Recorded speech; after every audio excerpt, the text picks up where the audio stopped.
Section 8 has paid their rent. Section 8 has paid their rent, just like they said they would. But y'all was eating me up in the comments, talking about you was going to report me to housing. You was going to submit my name to HUD. So let's talk about it. And if you stick around to the end of the video, I'll answer the question, nosy. Since the price of your curiosity is knowledge, let's learn something today. Let's talk about Section 8 and their payments.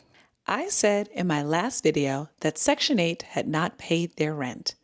And then I showed an email explaining that they were just going to send a check in the mail. And how I told my tenants, I do not know your exact portion because I have not received housing's payment yet. So please check with your manager because I don't know if you specifically have requested any changes this month, and pay your portion. If you do not pay your portion that you might have changed, you will have to pay a late fee. And I got all sorts of "that's so legal, you can't do that, you're a snake, this not how it works." So I figured I'd show you. I do not have a lease with housing. I have a HAP contract with housing, and I have a lease with the tenant.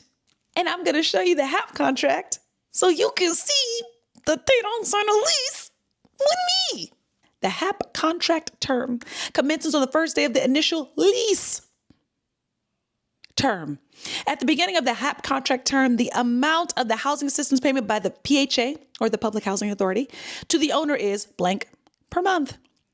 The amount of the monthly housing assistance payment by the PHA is subject to change.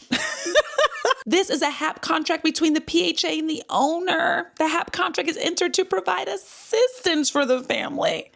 The owner has leased the contract unit to the tenant. If a tenant made a change and I didn't receive it because they literally said their email wasn't working, I didn't want to accidentally over or undercharge. So I waited until I had concrete evidence. And now I can tell the tenant what they owe. If the tenant is paying in cash or a money order, they will either add additional to their payment or I will credit any overages to the next month unless they want a refund.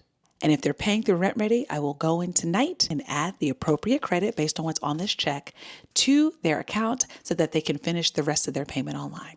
And yes, if they didn't pay their portion, there will be a late fee because that's what we agreed to according to our lease.